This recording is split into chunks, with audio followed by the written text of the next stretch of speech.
당신도 그동안 절 찾고 있었다는 거 잘 알고 있어요. 갑자기 심장이 북을 두드리는 것처럼 쿵쾅거리기 시작했다. 부탁이 있어서 이렇게 당신을 찾아왔어요. 잃어버린 제 곰신 한 짝을 찾아주세요. 강렬한 에너지 파동이 크게 회오리를 일으키며 남자의 전신을 휘감아 버린다. 살아있어도 살아있는 자의 얼굴이 아니었다. 남자는 대학에 들어오면서부터 영가를 보게 되었다. 할머니는 누구세요? 그 여인은 바로 저 절벽에서 몸을 내 던졌던 것이요. 뒤를 따르던 남자는 어쩐지 이상한 예감이 든다.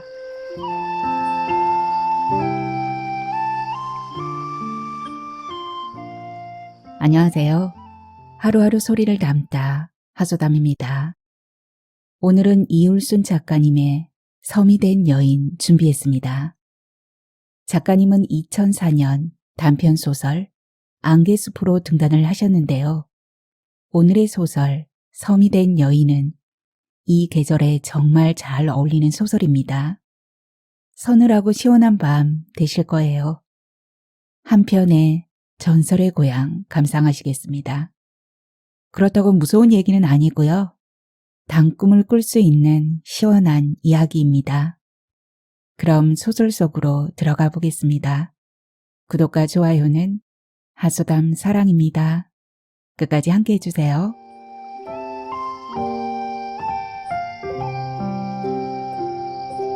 섬이 된 여인 이울순.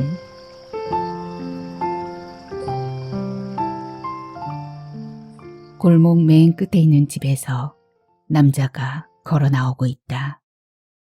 남자는 파카에 목도리, 장갑까지 끼고 있다. 12월 중순으로 접어들어서인지 새벽 공기가 매섭게 차갑고 냉랭하다. 남자는 잠깐 걸음을 멈추곤 고개를 들어 하늘을 올려다본다. 그 낯빛에 긴장감이 어려 있다. 남자는 서둘러 어깨에 맨 가방을 고쳐매곤 한적한 공터에 세워둔 자신의 승용차에 올라탄다. 그러고는 시동을 켜곤 새벽녘의 어둠을 뚫고 제주여객 터미널 제7부두로 향해 쏜살같이 내달린다. 머릿속은 온통 한 가지 생각뿐이다. 이틀 전 꿈에서 본 그 여인.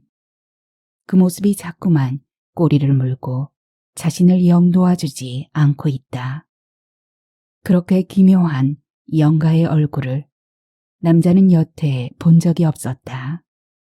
정말이지 그 여인의 동공이 활짝 열렸을 때 남자는 섬뜩하리만치 무서웠다. 남자는 때때로 꿈에서든 현실에서든 죽은 영가들을 본다. 그럴 때면 자신도 모르게 어떤 에너지 파동이 전류처럼 몸속으로 깊이 파고든다. 그때마다 여간 고통스럽고 괴로운 게 아니다. 영가들은 주로 죽었을 때의 모습으로 남자 앞에 나타났다. 왜 죽었는지 그 사연까지는 알 수 없지만 분명한 건 그것들이 드러내는 원통함의 에너지 강도 차이만은 서로 다르다는 걸 남자는 분명히 느낄 수가 있었다. 그렇다고 그런 영가들이 개인적인 부탁을 한다거나 혹은 자신을 귀찮게 하진 않는다. 남자는 그저 자신 앞에 나타난 영가의 모습을 바라보거나 더러는 그들의 말에 귀를 기울이면 되는 것이다. 하지만 이틀 전 꿈에 나타난 그 여인은 그것들과는 아주 달랐다. 에너지 파동도 훨씬 강했고 또 자신의 부탁도 남자에게 전하지 않았던가.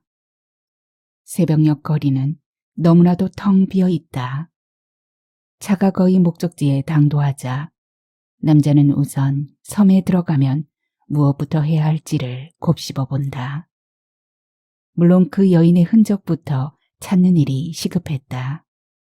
한데 하필이면 왜 곰신 한 짝일까? 무슨 연유로 여인은 그것을 찾아달라고 한 것일까? 그리고 공신 한 짝의 의미는 대체 무엇이란 말인가? 그것은 남자의 머릿속에 이미 화두처럼 박혀버렸다. 그냥 넘길 수 없는 일이었다. 자신이 그 꿈을 꾸고 난 늦은 오후 신문사 K 기자에게서 전화가 걸려왔기 때문이다. 김 작가, 장한철 탄생 250주년에 관한 원고 하나 부탁하려고 전화했소. 순간 남자는 자신의 귀를 의심했다. 장한철에 관한 원고 청탁이라니. 이것을 우연히 일치로만 볼 수 있는가? 남자의 머릿속이 매우 혼란스러웠다. 원고는 올 한 해가 끝나기 전까지 보내주면 된다고 했다. 다음 날 남자는 애월 한담부터 찾았다. 그곳엔 장한철 선생 표회로 기적비가 있다. 남자가 비에 새겨진 글자 하나하나에 시선을 집중하자 갑자기 심장이 북을 두드리는 것처럼 쿵쾅거리기 시작했다. 화들짝 놀란 남자는 얼른 시선을 돌렸다. 창백한 겨울 햇살이 바다 위로 떨어지고 있었다. 이상하게도 마음이 불안하고 초조해졌다. 사실 남자는 어렸을 때부터 바다를 싫어했다. 그래서 지금까지도 바다에 들어가 수영을 해본 적도 없다. 특히 파도가 밀려오는 것을 보면 심장이 가슴속에서 마구 뛰었다. 왜 그런지는 모를 일이지만 바다에 대한 공포를 느끼고 있는 것만은 틀림없는 사실이다. 남자는 재빨리 발길을 돌려 한담 산책로를 걸어보았다. 그래도 쿵쾅거리며 뛰는 심장을 좀처럼 진정시킬 수가 없었다. 남자는 깊은 한숨을 내쉬고는 저쪽 초가가 있는 장한철 생가 쪽으로 고개를 돌렸다. 그런데 꿈속에서 느꼈던 그 에너지 파동이 다시금 내부에서 소용돌이를 일으키고 있었다. 그러면서 눈에 심한 피로감까지 느껴지자 얼른 집으로 돌아왔다. 꿈에서 소복을 입은 그 여인은 쪽진 뒷머리에 은비녀를 꽂고 있었다. 여인은 남자에게 말했다. 당신도 그동안 절 찾고 있었다는 거 잘 알고 있어요. 순간 남자는 자신의 의식 안 어딘가가 심하게 요동을 치고 있었다. 누구시죠? 여인은 냉소적인 표정으로 대답했다. 전 당신이 그토록 찾고 싶어한 장한철의 여인이에요. 여인은 치맛자락을 끌고 움직여 등을 보이며 다시 말을 이어갔다. 부탁이 있어서 이렇게 당신을 찾아왔어요. 당신이라면 제 부탁을 꼭 들어줄 수 있을 것 같아서요. 그 말에 남자의 두 눈이 희둥그레졌다. 잃어버린 제 곰신 한 짝을 찾아주세요. 당신이라면 분명 찾을 수 있을 겁니다. 아니, 그게 대체 무슨 말입니까? 제가 그걸 어떻게 찾을 수 있다고? 공포에 질린 남자가 말까지 더듬자 여인이 고개를 획 틀어 남자를 빤히 쳐다보았다. 그때 어두침침한 방 한가운데서 여인의 검은 동공이 활짝 열리더니 이내 하얀 서리 같은 게 길게 뿜어져 나왔다.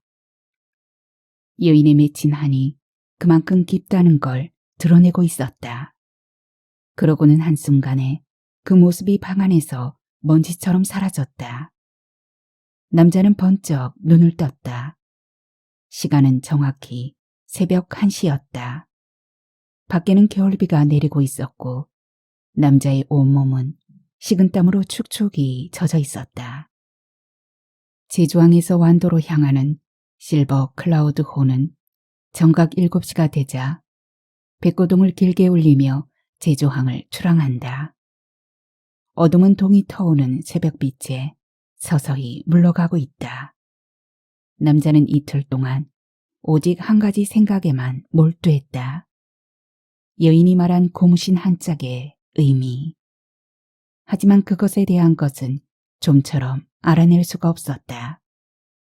그 때문에 급기야 이렇게 배를 타게 된 것이다. 물론 취재 원고도 쓸 겸 겸사겸사 섬을 찾아가고는 있지만 마음은 영 개운치가 않다. 그 여인의 부탁을 모른 채 할 수도 없었다. 영가의 나름대로 사연과 이유가 있을 터. 만약 그 약속을 지키지 않는다면 나중에 자신이 어떤 해를 입게 될지도 모를 일이기 때문이다. 신의 세계에선 능히 그럴 수가 있다. 남자는 자신의 운명이 한없이 저주스럽고 원망스러워진다. 신이 자기에게 영가와 소통할 수 있는 능력을 줬으면 그 문제 또한 해결할 수 있는 능력도 줘야 하지 않겠는가. 남자의 입술이 가늘게 떨린다. 남자는 몸을 약간 기울여 배의 철제 난간에 등을 기댄다. 머릿속으로는 끊임없이 이번 일을 어떻게 처리해야 할지를 놓고 이리저리 머리를 굴려보고 있다. 그 무렵 저 멀리 보이던 한라산이 점점 시야에서 멀어지자 기이하게도 심장이 점점 더 크게, 점점 더 빨리 뛰는 것을 느낀다. 예전과는 사뭇 다른 느낌으로 다가오자 남자는 선뜻 발길을 돌리지도 못한다. 아니 벼랑간 차가운 냉기가 뱃속에서 일어나더니 당장 호흡을 끊어놓을 듯 남자를 심한 고통 속으로 몰아넣은 것이다. 남자는 비틀거리며 양손으로 난간 모서리를 꽉 붙잡는다. 그와 동시에 강렬한 에너지 파동이 크게 회오리를 일으키며 남자의 전신을 휘감아 버린다. 그리곤 높고 큰 파도가 눈앞에 어른거리면서 이내 배 안에서 멀미를 하거나 겁에 질린 사람들 앞에 선 한 남자가 흑백 필름처럼 눈에 선명히 떠오른다. 장한철이다. 그는 영조 45년 12월 25일 과거 시험을 보려고 한양으로 가는 중 그만 풍랑을 만나지 않았던가. 일순간 남자의 눈앞에 장한철의 표류기 장면들이 마치 영화 속 장면처럼 활짝 펼쳐지고 있다.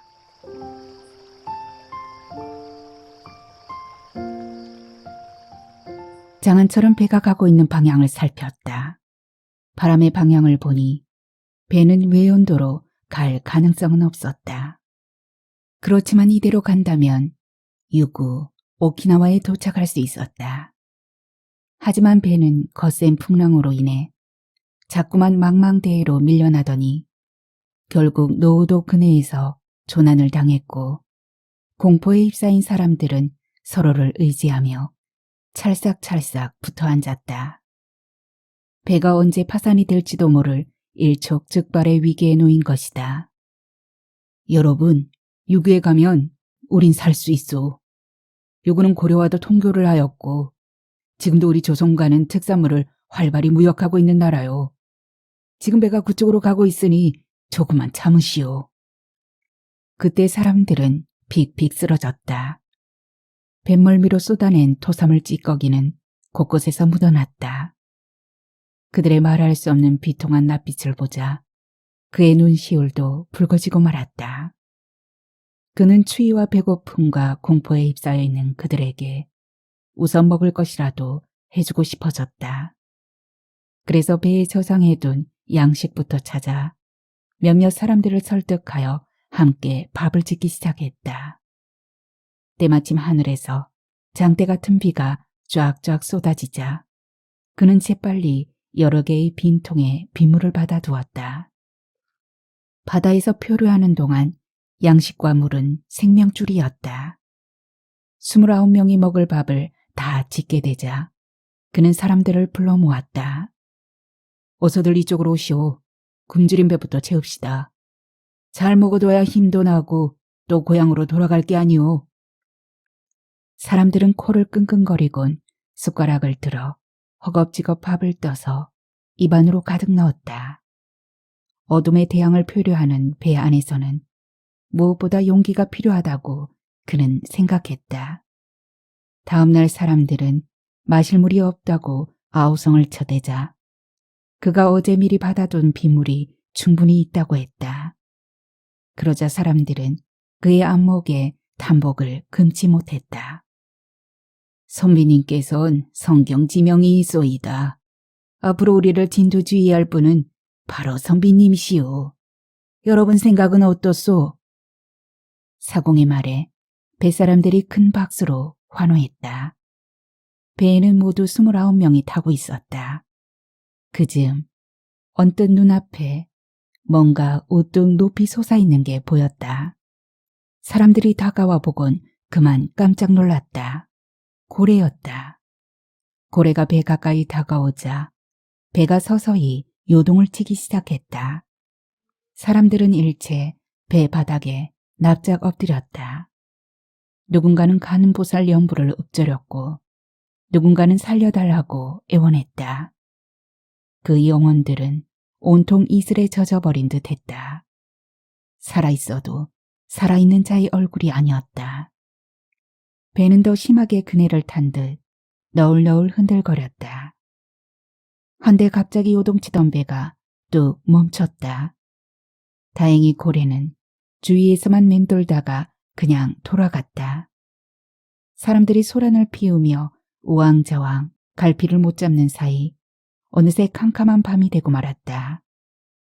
동서조차 분별할 수도 없는 와중에 비까지 퍼부어대자 배 밑으로는 사정없이 물이 새어들었다. 배 안의 고인물은 삽시간에 허리까지 차버렸다. 여러분, 동풍이 부는 대로 배가 흘러가면 소안도에 있는 외연도에는 도착할 것이오. 그러니 어서들 일어나 배에 차오르는 물을 퍼내야 하오. 그가 협조를 구해도 사람들은 꿈쩍도 하지 않았다. 그는 자신이 예전에 전해 들은 한간에 떠도는 재미있는 이야기를 들려주며 어떻게든 그들을 다시 일으켜 세우려고 무진 애를 썼다. 그 진심이 통했는지 뒤늦게 사람들은 배에 차오르는 물을 퍼내기 시작했다. 그제야 배가 가라앉을 위기에서 벗어날 수 있었다. 비바람은 깊은 밤이 돼서야 차츰 기세가 꺾이면서 멎었다. 그 시각 물새가 끼륵끼륵 울며 하늘을 날고 있는 것을 본 사공이 대뜸 기운찬 목소리로 말했다. 저녁 때 물새가 온다는 것은 주변 어딘가에 모래섬이 있다는 것이요. 주위를 잘 살펴보면 틀림없이 섬이 있을 것이요. 그러나 아침부터 낀 해무가 아직도 거치지 않아서 앞을 제대로 분간할 수가 없었다. 밤이 되어서야 해무가 거치면서 하늘도 맑게 개었다. 별이 무수히 반짝이고 있었다. 그는 통 잠을 이룰 수가 없었다. 지금쯤 고향 사람들은 자신이 풍랑을 만나 바다에 빠져 죽은 줄 알고 있으리라. 그의 두 눈에서 눈물이 하염없이 흘러내렸다. 날이 밝고 북풍이 불자 배는 바람을 따라 흐르다가 어느 섬에 닿았다. 사람들은 너무 기뻐하며 땅을 밟았다. 그는 섬의 높은 곳에까지 올라가 주변부터 살폈다. 곳곳의 바위나 골짜기 사이에는 대도 아주 많았다. 큰 것은 석가래만 하여 그것을 잘라 깃대를 만들면 안성맞춤이었다.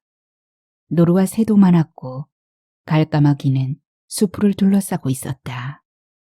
갈매기와 해오라기 또한 섬 안에 가득했다. 갯가에는 전복도 참 많았다. 일행들은 언덕에 의지하여 장막을 치고 밤을 지낼 곳을 마련하려고 모두 분주하게 몸을 움직이고 있었다. 막사로 돌아온 그는 사람들에게 대를 베어 막대기를 만들고 그것에 옷을 찢어 길을 만들어서 높은 봉우리에 세우자고 제의했다. 또 봉우리 꼭대기에 장작을 쌓아 불을 지펴 연기가 밤낮으로 끊이지 않게 해야 한다고도 했다. 그러면 필시 이 섬을 지나가는 배가 있을 것이라고 했다. 다음 날 추적추적 내리던 비가 그치자 사람들은 장막에서 나와 각자 먹을 것을 찾아 섬 곳곳을 헤매고 다녔다. 그 몰골은 한층 주눅 들고 후줄근해져 있었다. 누군가는 포구에 내려가 전복을 따기도 했고 몇몇 무리는 산에 올라가 말을 캐기도 하였다. 먹거리는 지천으로 널려 있었다. 채취한 해산물도 철철 넘쳤다. 상인 강방류가 따온 전복에선 까마귀 알만한 한 쌍으로 된 진주도 있었다. 그때 상인들이 달려들어 서로 복물을 사겠다고 실랑이를 벌이자 그는 뒤로 물러섰다. 위기에 처한 상황에서도 상인들은 자신의 이익을 탐하고 있었다. 그때 사공이 다가와 지금 바닷물이 잠잠하니 이제 배를 띄우면 어떻겠냐고 물어왔다. 그는 배 위의 상황이 좋지 않을 것 같으니 아직은 배를 띄울 때가 아니라고 대답했다.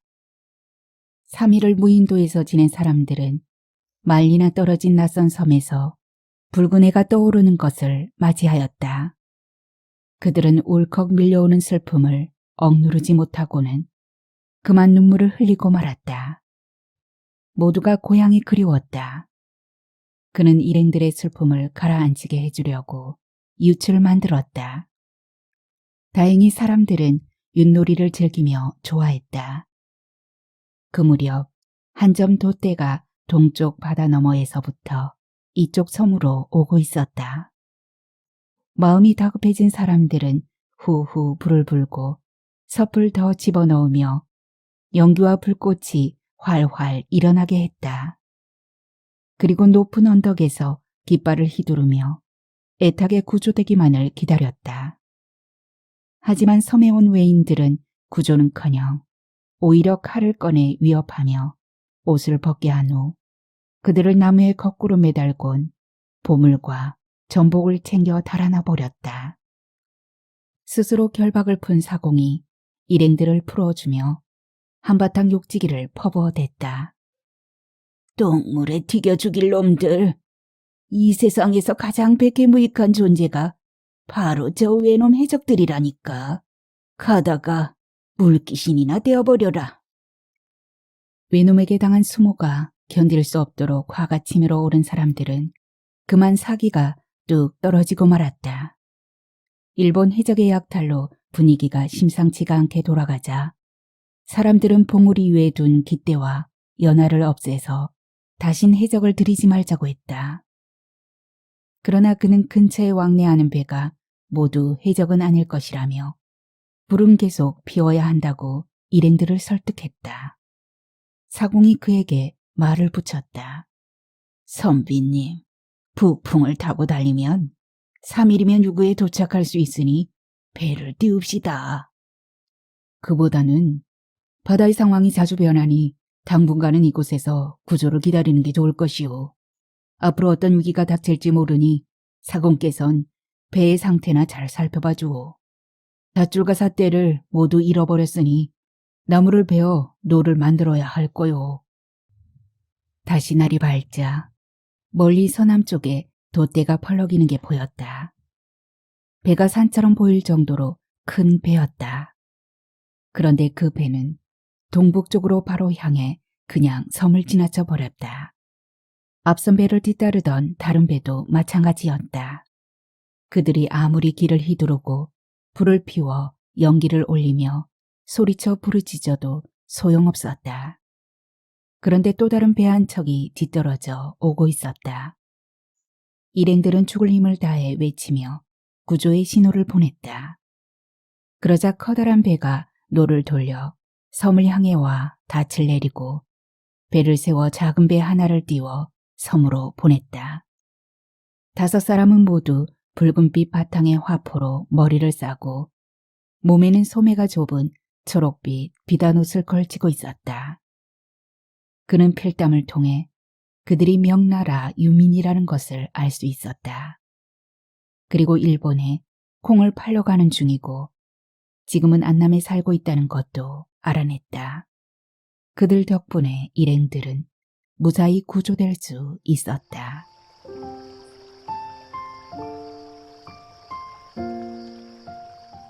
백거동 소리가 길게 울리자 남자는 꿈에서 깨어나듯 화들짝 놀란다.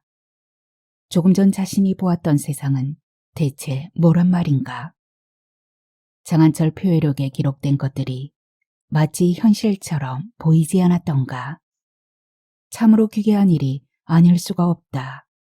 자신의 몸에 신이 들리지 않고서야. 남자는 무릎이 스르르 풀리는 느낌을 받는다. 목 밑에선 자꾸만 흐느낌이 치밀어 오르기도 한다. 자신의 이런 증세가 두렵고 무섭게만 느껴진 것이다. 더욱이 그 여인의 꿈을 꾼 후로부터 이상하게도 에너지 파동이 영 사라지지 않고 있다. 그렇다면 자신이 정녕 신을 받아야 할 때가 되었단 말인가? 남자는 부르르 몸을 떤다. 자신이 지금껏 신을 받지 않고서도 평범하게 살 수 있었던 것은 어머니 때문인지도 모른다.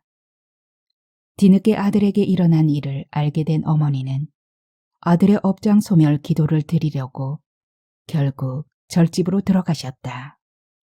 어머니의 기도 덕분인지 그 뒤 자신의 증세는 더 심해지지 않았다. 한데 이제는 신의 강한 에너지의 힘을 물리칠 수가 없을 것만 같았다. 거부하고 싶다는 마음이 간절히 들 때마다 혼이 육체에서 빠져나간 듯 했으니까. 어쨌든 딱히 무엇 때문이랄 수는 없지만 그것으로 인해 섬뜩함과 불안감을 느끼고 있는 것만은 사실이다. 그래서 지금 남자는 어머니가 더 그리운지도 모른다. 남자는 대학에 들어오면서부터 영가를 보게 되었다. 물론 그 전에 약간의 조짐이 보이곤 했다. 고등학교 3학년 때 꿈에 자신이 학교 교실 창문에서 떨어지는 것을 보았다. 그런데 그날 오후 정말 유리창 청소하다가 뭔가에 홀린 듯 창문에서 떨어지는 사고를 당했다. 그리고 얼마 후 해외로 출장을 가신 아버지가 교통사고를 당해 죽는 것을 꿈에서 생생히 보았다. 섬뜩함을 느낀 남자가 그 꿈 이야기를 어머니한테 말했더니 어머니는 그저 심드렁하게 받아넘기면서 꿈은 꿈일 뿐이라고 일축해버렸다. 그런데 며칠 후 해외로 출장을 가신 아버지가 갑작스럽게 교통사고를 당해 사망하고 만 것이었다. 그제서야 어머니는 아들에게 신기가 있다는 것과 영가를 본다는 것을 알게 되었다. 어머니는 그런 아들의 운명을 바꿔보려고 백방으로 알아보았다. 그러나 그것은 기도로서 그 업을 닦을 수밖에 없다는 것을 알고는 어느 날 절집으로 들어가셨다. 남자는 어머니가 그렇게 된 게 자신의 탓이라며 스스로를 원망했다. 그 후 남자가 도서관에서 취재할 글의 자료를 찾다가 무심코 장한철에 관한 자료를 보게 되었다. 그때 강력한 에너지가 내부에서 꿈틀대기 시작했다. 남자는 무언가에 끌리듯 끌려서 그 자료집에 파고들다가 마침내 소설을 쓸 결심까지 하게 되었다. 그러나 소설의 줄거리는 좀처럼 풀리지 않았다. 쓰다가 지우고 또 쓰다가 지우기를 얼마나 반복했던가. 지금도 그 소설을 마무리 짓지 못한 게 항상 마음에 걸렸다. 그렇다면 혹시 그때의 욕심이 지금의 화를 부른 것은 아닐까. 그래서 방금 장한철에 표류했던 모습까지 눈앞에 나타난 것일까. 남자는 이마에 손을 댄 채 괴로움이 가득한 슬픈 눈빛으로 먼 바다를 응시한다. 급격한 불안감이 남자의 마음속으로 와락 덮쳐온다. 남자는 완도 여객 터미널을 빠져나오자 근처 편의점에서 빵과 커피로 허기진 배를 채우고는 곧장 청산도로 들어가는 배표를 끊었다. 배는 11시에 출항한다. 잠시 후 남자가 탄 퀸 청산호는 잔잔한 파도를 가르며 빠르고도 힘차게 섬을 향해 달려간다. 문득 서편제 영화의 한 장면이 머릿속에 떠오른다. 주인공 세 사람이 북장단에 맞춰 어깨를 들썩이면서 진도아리랑을 부르며 청산도 돌담길을 내려오던 그 명장면이 새삼 그리워진다. 도청항에서 해안을 따라 오른쪽으로 보이는 언덕길을 오르면 바로 영화 서편제를 촬영했던 장소가 있다. 남자는 예전에도 장한철과 그 여인의 흔적을 찾아서 소설을 써보려고 그 섬에 들어간 적이 있었다. 그러나 그것에 관해 소설을 써보려고 하면 이상하게도 머릿속이 텅 빈 듯 새하얗게 변했다. 남자의 귀에 유봉과 송화 그리고 동호 세 사람이 부르던 진도 아리랑의 구슬픈 가락이 들려오는 듯하다. 남자는 섬으로 들어가는 자신이 자꾸만 비현실 세계로 들어가는 듯한 기묘한 기분마저 든다. 장한철과 그 여인과 자신은 대체 어떤 인연일까?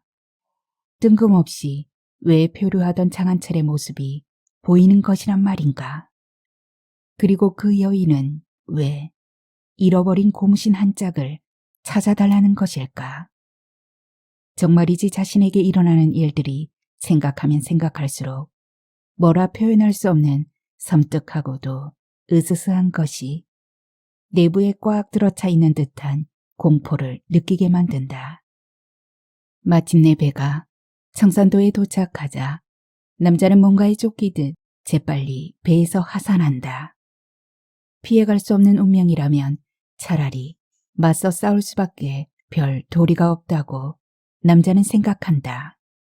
그렇지 않으면 자신의 존재가 신에게 먹혀버릴 게 뻔하다.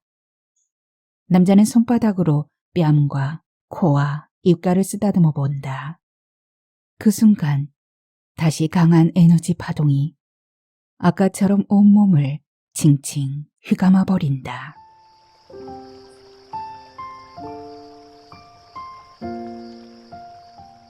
안남인들의 배 크기는 가히 100걸음 남짓했다. 그 길이 또한 배가 되었다. 배 한 구석에는 파와 채소를 심어둔 밭이 있었고 닭과 오리도 있었다. 구석에는 땔감도 많이 쌓아두었다. 사람은 상층에서 거처했고 방옥이 서로 연이어 있었다. 백물이 고루 저축되어 있으며 기명이 질서 있게 정돈되어 있어서 무엇을 하든 불편한 점이 없게 설계가 되어 있었다. 배의 밑바닥에는 2개의 작은 배가 들어있는데 그중 하나는 장한철의 일행들이 표류하면서 타고 있던 배였다. 바닥에는 바닷물을 넣어두어서 배가 물에 뜨게 되어 있었고 옆으로 널빤문이 달려 있어서 언제든 배가 바다와 통할 수 있도록 했다. 그 설계가 과히 놀라지 않을 수 없었다. 다음 날 해가 뜨고 동북쪽에 한라산이 보이자 장한철의 일행들은 감격에 겨워 통곡하며 목을 놓아 울기 시작했다. 그걸 유심히 지켜보던 안남인들 80명이 서로 패가 나뉘어 떠들썩하게 뒷거리며 다투기 시작했다. 안남인들은 장한철 일행을 도와준 임준무리하고 당장 몸싸움이라도 벌어질 태세로 돌변했다. 임준은 한때 조선에서 살았던 적이 있다고 했다. 한나절이 지난 후에야 안남인 임준이 사건의 전말을 그들에게 알려주었다. 저들은 당신들이 제주 사람이라는 것을 알았소. 실은 예전 제주 목사가 죽였다는 태자가 유구 태자가 아니라 안남 세자였답니다. 그러니 저들은 원수끼리 같은 배를 탈 수 없다면서 당장 당신들을 배에서 내리게 하라는 것이었소. 그러니까 광해군 때 제주 목사 이기빈과 판관 문희현은 중국 남경 사람과 안난 사람이 탄 배가 제주에 포로해 오자 처음에는 여러 날 예우를 해주었다. 그러다가 그들의 배에 금은보화가 가득한 것을 알고는 마음이 변해 그들을 모조리 죽여 금은보화를 탈취하고 그 증거를 없애기 위해 배까지 불태워버렸다. 그때 배에 동승한 류쿠 출신 젊은이가 비장한 문장으로 자신을 살려줄 것을 애원했으나 그도 죽여버렸다. 그런 사실을 알고 있던 안남인들은 조금 전 그들이 한라산을 보고 기뻐하는 모습을 보고 제주 사람이라는 걸 눈치채곤 마음이 돌변해버렸다. 지금 당장 배에서 내리라는 건 우리더러 그냥 바다에 빠져 죽으라는 말이나 다름없지 않소. 당신이 제발 저들을 어떻게든 설득해보. 장한철은 임준을 붙잡고 통 사정을 해봤으나 임준은 자신도 어쩔 수가 없다면서 배에서 하산하라고만 닥달했다. 한순간 그들은 제주 고향을 바로 눈앞에 두고도 돌아갈 수 없는 처지가 되고 말았다. 안남인들은 장한철의 일행들이 원래 타고 있던 배를 큰 배에서 내려주곤 그대로 떠나버렸다. 사방으로 어둠이 몰려들자 바람이 세차게 불어댔다. 그 거센 바람이 배를 위태롭게 흔들어댔다. 다시 바다 가운데에서 표류하게 된 그들은 자신들이 어디로 가는지조차도 몰랐다. 해가 뜰 무렵에야 겨우 정신을 차리고 사방을 둘러보니 배는 한라산 서북쪽에 와 있었고 흑산도로 향하고 있었다. 비는 내리고 서남풍이 불다가 멎었다가 반복하였다. 배에는 돛대가 없어 뜻대로 나가지도 못하고 있었다. 항온이 깃들 무렵 배는 노여도에 서북쪽에 닿았다. 처음 그들이 풍랑을 만나 표류한 바로 그 장소였다. 다시 사람들의 얼굴에 공포의 그늘이 짙게 드리워졌다. 파도는 하늘을 찌를 듯이 솟구쳤고 해오리 바람은 금방이라도 배를 집어삼킬 듯 무섭게 덤벼들었다. 여러분, 내가 호산도에서 점을 쳐보니 흉한 뒤 길하다는 점괘가 나왔었소. 우리는 반드시 살 수 있소. 그러니 절대 희망을 놓아선 안 돼요. 그의 말에 사공이 울면서 말했다. 노도의 북쪽은 모두 험난한 해안 언덕이라 그곳의 바위돌이 마치 칼날 같고 파도 또한 몹시 험악합니다. 바람이 불지 않는 날에도 배가 부서져 빠지기도 하는데 지금 바람이 미친 듯이 불고 성난 파도가 몰아치고 있으니 우리가 죽지 않고서야 어찌 배기겠습니까? 그 말을 듣고 그는 까무러쳐 버리고 말았다. 시간이 얼마나 지났을까? 가물가물한 의식 속에서 죽은 동네 사람이 보이는가 하면 별별 괴상한 도깨비 형상이 눈에 어른거렸다. 더구나 비몽사몽간에 한 미녀가 소복을 입고 그에게 먹을 것을 갖다 주었다. 그 덕분인지 그는 겨우 정신을 차릴 수 있었다. 바람은 여전히 미친 듯이 불어대고 있었다. 그런데 사공은 키를 놓은 채 엉엉 울고만 있었다. 키를 잡으려던 뱃사람들이 강한 바람에 휩쓸려 물에 빠져 죽은 것이었다. 배가 부서진 정도를 살펴보니 다행히도 생각보다 크지 않았다. 배에 들어찬 물도 많지 않다는 것을 확인한 그는 뱃사람 김칠백에게 말했다. 지금 배가 어디로 나아가는지 그 방향을 잘 살펴봐줘. 아주 위험합니다. 저기 날카로운 뾰족한 돌섬이 성난짐승의 이빨 모양을 하고 있습니다. 배가 이대로 흘러간다면 필시 파산하고 말 것이요. 하늘이 도왔는지 배는 물결을 따라 흘러가 아슬아슬하게 그것과 부딪히는 것만은 묘면했다. 배는 소환도를 지나 크고 작은 모도 사이를 20리쯤 지나갔다. 그리고 해시 무렵 저만치 사람이 살 정도의 은연히 큰 산이 보이자 일행들은 모두 물속으로 뛰어들었다. 하지만 헤엄을 치지 못하는 그는 뛰어들 수 없었다. 그러는 사이 배는 점점 뒤로 물러나자 그제야 죽음을 각오하고 물에 뛰어들었다. 다행히 물속의 성맥에 그의 발이 닿았다. 그는 얼굴을 물 밖으로 드러내어 겨우겨우 성맥을 따라 물가에 도달했다. 섬에 닿아 평평한 곳에 이르자 일행들이 하나둘 물가로 올라왔다.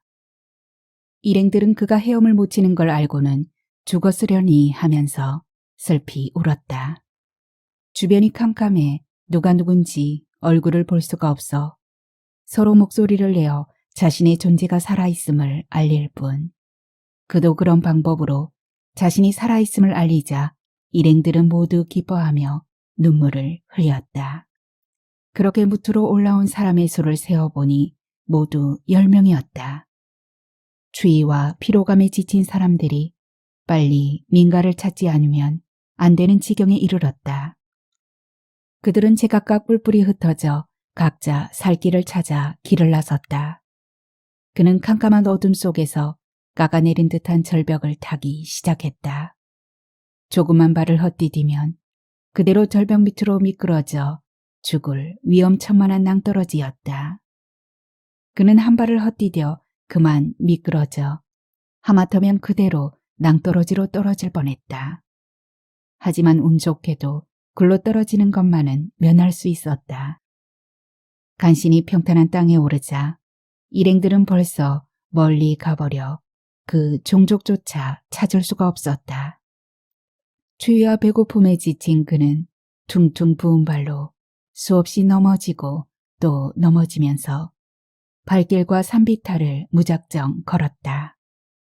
저 멀리 희미한 인가의 불빛이 보이자 발길을 재촉했다. 한데 한참을 걸어도 그 불빛에는 좀처럼 다가갈 수가 없었다. 그나마 불빛마저 금세 눈앞에서 사라져버렸다. 알고 보니 그것은 말로만 듣던 도깨비 불이었다. 그는 다시 한참을 걸어가자 멀리서 컹컹 개 짖는 소리가 들려왔다. 그제야 반가운 마음에 개가 짖는 쪽을 향해 온 힘을 다해 걸어갔다. 마을에 도착하자 뿔뿔이 흩어진 일행들도 그곳으로 모여들었다. 그런데 2명이 보이지 않았다. 섬사람들은 풍랑을 만나 온갖 죽을 고생을 한 그들을 위해 극진히 대접하고 보살펴 주었다. 다음 날 그들은 절벽에서 떨어진 2명의 시체를 해변에서 찾을 수 있었다. 시체는 찢어지고 부서져 차마 2눈을 뜨고 볼 수 없을 지경의 험악한 몰골이었다. 그는 시체를 수습하여 장사를 지낼 수 있게 일러둔 후에야 자신도 다친 몸을 치료했다. 그러고는 몸이 어느 정도 회복되자 섬의 우두머리인 둔장을 찾아가 정중히 부탁했다. 수고스럽지만 아침밥 21상을 좀 차려줄 수 있으시오? 저승으로 간 우리 나머지 일행들을 위해 제사라도 지낼 수 있게 해주신다면 참으로 고맙겠소. 둔장은 서둘러 섬사람들을 불러 모아 그의 뜻을 전했다. 그렇게 마련된 밥을 갖고 일행들은 바닷가 언덕 머리에 갖다 놓고 죽은 자들을 위해 상을 차렸다. 장한철은 각자의 지방을 만들어서 친히 제문을 읽었는데 그 한 구절 한 구절마다 너무 슬퍼 목이 메어 그곳에 있는 사람들 모두가 눈물을 흘리고 또 흘렸다.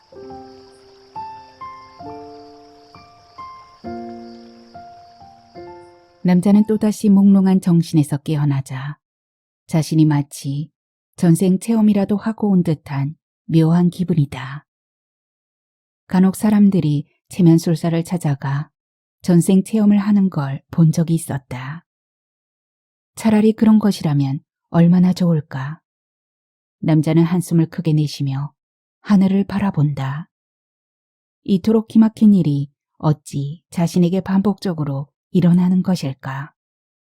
언젠가 남자는 어머니와 함께 무당집에 간 적이 있었다. 그때 할머니 무당은 그에게 신을 받지 않으려면 내부에 있을 것을 모두 토해내야 한다고 말한 적이 있다. 그것들을 몽땅 쏟아내지 않으면 결국 신을 받게 될 수밖에 없다고. 남자는 고개를 절레절레 흔든다. 그런 일은 결코 자신에게 일어나지 않을 것이리라. 남자는 가까스로 마음을 위로하며 예약해놓은 펜션을 향해 종종 걸음을 친다. 몸에 심한 피로를 느꼈지만 그럴수록 더욱 마음을 굳게 먹어야 한다고 자신에게 다그친다. 그래야 신의 세계와도 싸울 수가 있는 용기가 생겨난다고 말이다. 저 높은 지대에 구들장 길이 보이고 근처로 새로 지은 건물과 펜션들도 보인다. 포구 쪽의 길을 따라 걷고 있던 남자는 문득 한 가지 생각이 떠오른다. 어쩌면 이번 일로 일거양득의 기회를 잡을 수 있지 않을까. 만약 여인의 공신 한 짝의 의미만 찾아낸다면 그동안 덮어놓은 소설의 줄거리도 술술 풀리지 않을까. 펜션에 도착하자 중년의 주인 여자가 남자를 반갑게 맞이하며 방의 길을 넘겨준다. 그러고는 상냥한 미소를 지으며 말한다. 혹시 가고 싶은 곳이 있으시면 말씀하세요. 제가 태워다 드릴 수도 있어요. 아, 감사합니다. 그럼 지금 부탁해도 될까요? 꼭 가보고 싶은 곳이 있거든요. 범바위가 보이고 절벽 그 맞은편입니다. 그럼 하랑포길 입구를 말씀하시는 것 같군요. 네네, 맞습니다. 남자는 날이 어둡기 전에 절벽부터 자세히 살펴보고 싶어진다. 어차피 청탁받은 원고도 쓰려면 그것부터 살펴봐야 한다. 장한철의 일행들이 그쪽으로 돌아왔을 확률이 크기 때문이다. 남자는 주인 여자의 승용차에 재빨리 올라탄다. 10분도 채 걸리지 않고 차는 화랑포길 입구에 도착한다. 주인 여자는 남자를 그곳에 내려주곤 다시 왔던 길로 되돌아간다. 남자는 잠깐 주위를 둘러보다가 이내 화랑포길 1코스라고 쓰여있는 안내판을 바라본다. 그 옆으로 화랑포 공원에 관한 설명이 있고 초분의 뜻과 그 역사에 관한 안내의 글도 적혀 있다. 그 밑으로 절벽 아래로 내려갈 수 있는 계단이 있다. 남자는 절벽 아래를 내려다본다. 만약 계단이 없다면 그야말로 깎아지른 낭떠러지다. 그 옛날 장한철의 일행들이 시커먼 어둠 속에서 이 절벽을 타고 올라왔을 상상을 하자 자신도 모르게 전신으로 공포가 스치고 지나간다. 남자는 호흡을 크게 가다듬곤 계단을 하나씩 밟고 내려간다. 그러자 자신이 마치 장한철이라도 되는 듯한 느낌이다. 계단을 다 밟고 밑으로 내려왔을 때 저쪽 승복 차림의 한 노파가 홀로 우두커니 서 있다. 마치 누군가를 기다리고 있는 듯하다. 그 모습이 어쩐지 심상치 않게 보인다. 남자가 인기척을 내자 그때야 노파는 고개를 옆으로 돌려 남자를 바라본다. 남자가 먼저 다가가 노파에게 말을 건넨다. 실례지만 이 섬에 관해서 뭐 좀 아시는 게 있으신지요? 뭐가 궁금한 거요? 뭐든 물어보시오. 혹시 이 섬에 잠시 머문 적이 있었다는 선비 장한철에 대해 아시는 게 있습니까? 이 섬에서 무당딸인 조씨 여인과 사랑을 나누었다는데. 굳이 옛날 일을 지금에 와서 들추어서 뭐 하시게요? 초면에 실례인 줄 알지만 제가 실은 글을 쓰는 사람인데 두 사람의 발자취에 관한 자료가 좀 필요해서요. 어허, 그런 걸 굳이 뭐하러 쓰시려는 거요? 하지만 자네가 일부러 이 섬까지 찾아왔으니 그럼 내가 알고 있는 바를 들려주겠소. 남자는 뜻밖의 소득에 감지덕지 어쩔 줄을 모른다. 너무나 쉽게 일이 잘 풀릴 것 같은 예감이 든 것이다. 남자의 머릿속에서 얼핏 두 사람의 사랑 이야기가 떠오른다.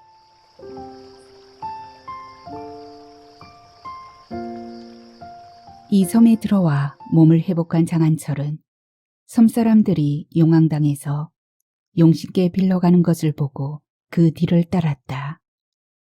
제사를 끝낸 사람들은 그에게 술을 대접했는데 그때 소복한 미녀가 그에게 먹을 것과 술을 따라주었다. 그 여인은 바로 자신이 바다에서 풍파를 만나 정신이 까무러쳐 정신을 잃었을 때 먹을 것을 가져다 준 바로 그 여인이었다. 도무지 믿을 수 없는 일이었다. 그 여인은 청산도에 있었고 자신은 제주도에 살면서 머나먼 바다로 가로막혀 평생에 단 한 번도 본 일이 없었다. 전생에 연분이 없었다면 어찌 일어날 수 있는 일이던가. 나중에 알고 보니 그 여인은 무당의 딸로 20살의 가부였다. 그는 그 여인을 본 후부터 좀처럼 마음이 진정되질 않았다.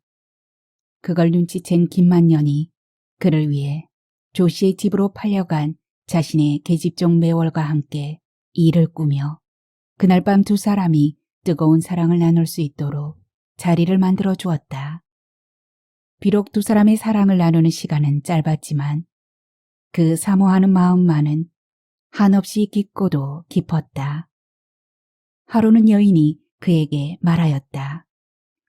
제가 서방님한테 제가 하면 안 될까요?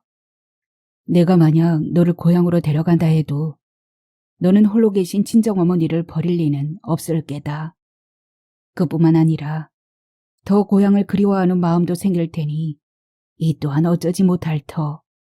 그러니 내가 과거에 합격하여 벼슬을 하게 되면 반드시 너를 찾을 것이니 그때까지 어머니를 잘 모시고 살고 있거라. 그럼 저는 친척집에 가 있으면서 부디 서방님의 좋은 소식만을 기다리고 있겠습니다. 하지만 꼭 5년 동안만 서방님을 기다리겠어요. 만약 그 기한이 지나도 어떤 소식이 오지 않으면 그때는 다른 집안으로 시집을 가렵니다. 그 후 장한철은 한양으로 떠났고 다른 일행들은 고향 제주도로 돌아갔다. 하지만 그의 장한철은 과거 시험에서 낙방하고 말았다. 그리고 4년 뒤에야 과거에 급제하여 벼슬길에 오를 수 있었다. 그의 나이 44세였다. 남자는 그 뒷얘기가 궁금해지자 얼른 노파에게 물어본다. 장한철이 이 섬을 떠난 후 그 여인은 다른 집으로 제가했나요? 그러자 노파가 갑자기 눈을 치켜뜨고 남자의 얼굴을 빤히 쳐다본다. 일순간 어떤 에너지의 흐름이 전류처럼 남자의 온몸으로 전해져 오자 남자는 얼른 한 발짝 뒤로 물러선다. 대체 저 노파는 누구란 말인가? 그때 노파가 싸늘한 미소를 머금고는 말을 건넨다. 그 일은 자네가 이미 알고 있지 않은가? 네? 그게 대체 무슨 말씀인가요? 정 모르겠다면 날 따라오시게나. 그 말에 어리둥절해진 남자는 노파의 뒤를 따른다. 노파의 발걸음은 마치 구름 위를 사뿐사뿐 걷는 듯 가볍다. 남자는 이내 숨이 턱 밑까지 꽉 차오른다. 계단을 다 오르자 노파는 좁은 사이길로 들어선다. 뒤를 따르던 남자는 어쩐지 이상한 예감이 든다. 지금 어디로 가는 겁니까? 자네가 찾는 게 뭔지 알려주려고 하지 않은가? 날 따라오기 싫으면 그냥 돌아가시든지. 남자는 이대로 물러설 순 없었다. 노파를 따라가면 뭔가 중요한 의문이 풀릴 듯 했기 때문이다.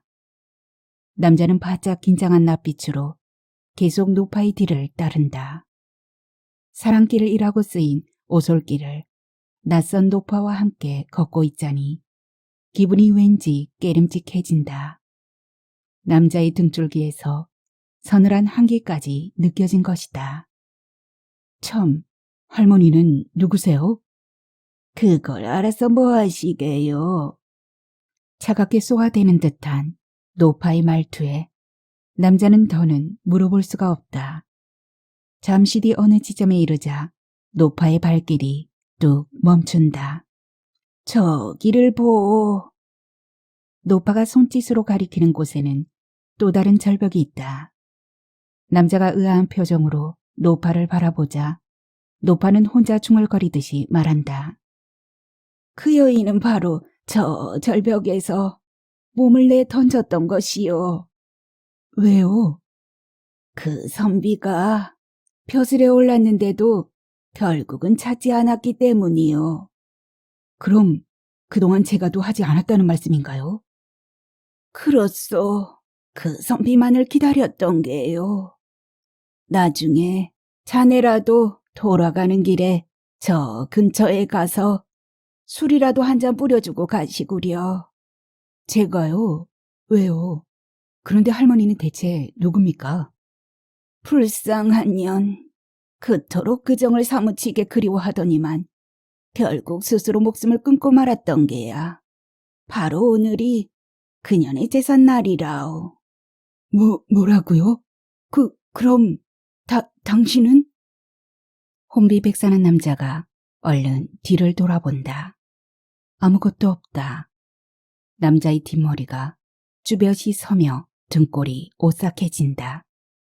그와 동시에 누군가 남자의 옷깃을 끌어 잡는 듯한 섬뜩한 기운이 스친다. 남자가 소스라치게 놀란다. 이내 귓속으로 깊이 파고드는 그 여인의 목소리가 북소리처럼 둥둥둥 울린다. 저는 이곳에서 오랜 세월을 선비님이 돌아오기만을 기다리고 있었어요. 그게 무슨 말이요? 당신은 내게 잃어버린 공신 한 짝을 찾아달라고 하지 않았습니까? 그 한 짝이 바로 선비님이었지요. 뭐라고요? 이렇게라도 절 찾아주셔서 고맙습니다. 덕분에 저 또한 이제 구천을 떠돌지 않고 제 길을 갈 수 있게 되었어요. 그 순간 싸늘한 바람이 휙 남자의 곁을 성광처럼 스쳐 지나간다.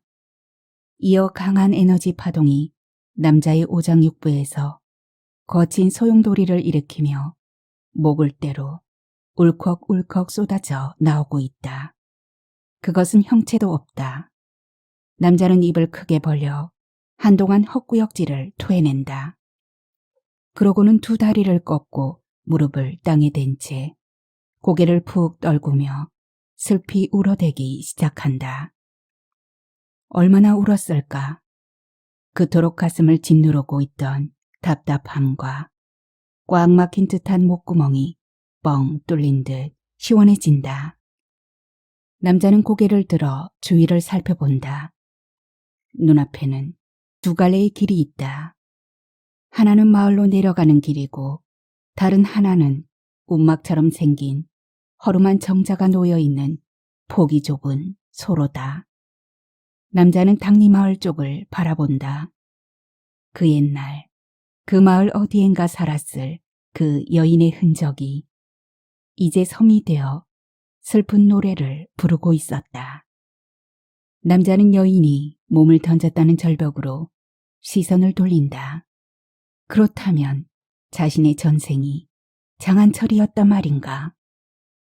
해는 벌써 서쪽으로 기울고 있었다.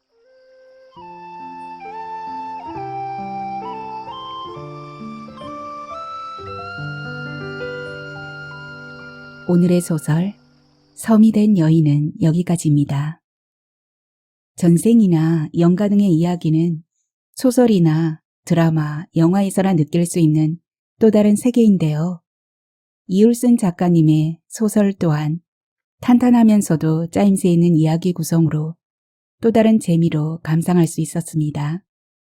주인공 남자는 이제 편안하게 삶을 살 수 있겠죠. 어쩌면 하소담과 구독자분들도 전생에 대단한 인연이 있지 않을까요? 더위와 장마에 지치지 마시고 편안한 밤 되시기 바랍니다. 하소담도 편안하게 오늘의 소설을 마치겠습니다. 다음 시간에 또 뵙겠습니다. 편안히 계세요. 감사합니다.